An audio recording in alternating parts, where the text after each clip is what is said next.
Sanibonani la kwaNtsho uPhakama, mbingelelo sifundo. Igcokama Elisha selikhale ngamaphephandaba aveza inani eliqashwa ngalo uma lize emcimbini.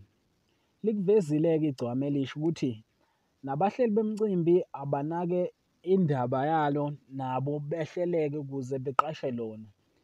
Nanenani belibhekisise leli liqashwa ngalo. Ukhumbula-ke igcokama Elisha lilokhu nje kusukela kulo nyaka selikhuphukile kawu-2 inani lemali eliqashwa ngalo uma lizophefoma emcimbini. Okwamangaza abantu abaningi ukuthi hey, lase libiza kangaka igcokama Elisha emva kokuthi libuye e-UK. Likuvezile-ke igcokama Elisha ukuthi aliyingabazi amandla alo, kodwa lifuna ukusebenza, lisebenze nomuntu ofuna ukusebenza nalo. Ngoba wazi-ke mbukeli wethu liqashwa ngo-100,000 no-80,000. Kuhlukene nje ukuthi uzoshaya u-live noma uzocula emva kwengoma. Okunye sikuphathele khona mbukeli wethu, uKhuzani umfokaMpungose usethola ithuba lokuba yinxusa ey'mpahleni zakwa-Drip.